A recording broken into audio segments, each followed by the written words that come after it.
আসসালামু আলাইকুম প্রিয় শিক্ষার্থীবৃন্দ, সবাই কেমন আছো? আশা করি তোমরা সবাই খুব ভালো আছো। তোমাদের সবাইকে লার্ন উইথ রাত্রি আক্তার লোপা ইউটিউব চ্যানেলে স্বাগতম।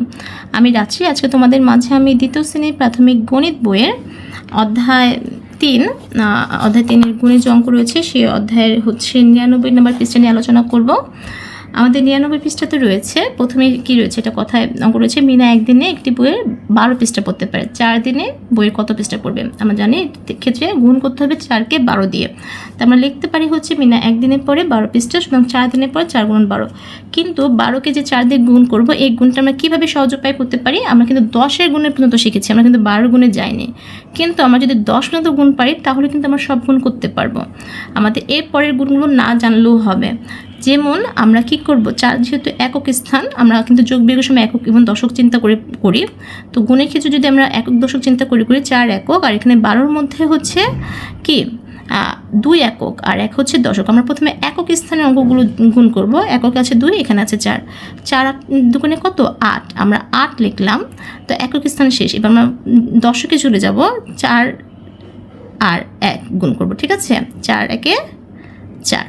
তাহলে আমরা প্রথমে একক স্থানটা গুণ করে নেব, পরে দশক স্থানটা গুণ করে নেব, এই সংখ্যা দিয়ে গুণ করতে হবে। ঠিক আছে, তাহলে হয়ে গেল 48।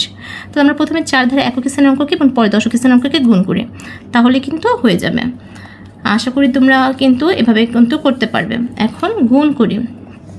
এবারও কিন্তু বড় গুণগুলো আমরা একের স্থান এবং দশক স্থান চিন্তা করে যদি গুণ করি, 14কে 2 দিয়ে গুণ করলে প্রথমে 4কে 2 দিয়ে গুণ করব 8, 4 দুগুণ 8, এবং পর 2কে 1 দিয়ে গুণ করব, 2 একে 2, 28 হলো, উত্তর হবে গুণফল 28। আবার 23 আর 3, প্রথমে 3কে 3 দিয়ে গুণ করব, 3 3-এ 9, এবার 3কে 2 দিয়ে গুণ করব, 3 দুগুণে 6, গুণফল হলো 69।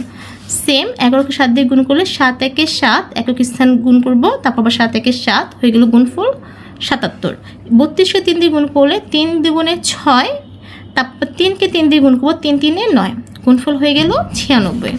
এবার 34কে 2 দিয়ে গুণ করলে প্রথমে আমরা 2কে 4 দিয়ে গুণ করব, 4 দ্বিগুণে 8, এবং তারপর 2কে 3 দিয়ে গুণ করব, 3 দ্বিগুণে 6, গুণফল 68। এবার 21কে 4 দিয়ে যদি গুণ করি, 4 একে 4, 4 দ্বিগুণে 8, গুণফল 84। এভাবে আমরা কিন্তু খুব সহজেই গুণ করতে পারবো। তো আমাদের 21-এর নামটা জানতে হবে না, 32-এর নামটা জানতে হবে না। আমরা শুধু 1 থেকে 10 পর্যন্ত নামটা যদি পারি তাহলে কিন্তু আমরা যে কোনো গুণ খুব সহজেই করতে পারবো। এরপর দেখো আমাদের 2 আছে হচ্ছে কথার অঙ্ক, রাজুর বাবা একদিনে 8 ঘন্টা কাজ করে, যদি তিনি 3 দিন কাজ করেন তবে কত ঘন্টা কাজ করবেন? আমাদের ঘন্টা চেয়ে, তাহলে ঘন্টাটা আমাদের শেষে লিখতে হবে। আমাদের লিখতে হবে হচ্ছে একদিনে কাজ করেন 8 ঘন্টা, সুতরাং 3 দিনে কাজ করেন 8 গুণন 3 সমান সমান 3 8-এ 24 ঘন্টা, উত্তর 24 ঘন্টা।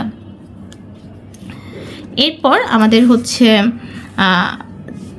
3 নম্বর অঙ্ক, আব্দুল করিম 3টি গল্পের বই কিনতে চান, প্রতিটি বইয়ের মূল্য 30 টাকা, বই কিনতে তার কত টাকা লাগবে?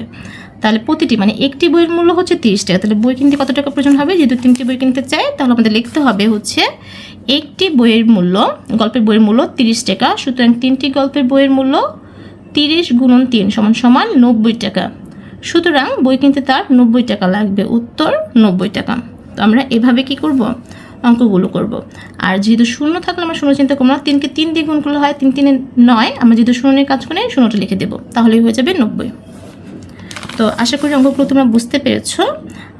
তারপর যদি কোনো সমস্যা থাকে তাহলে অবশ্যই আমাকে কমেন্টস করে জানাবে, আর যদি ভালো লাগে বন্ধুদের সাথে শেয়ার করবে। আমার যদি নতুন হয়ে থাকলে সাবস্ক্রাইব করতে ভুলবে না। সবাই ভালো থাকো, সুস্থ থাকো, আল্লাহ হাফেজ।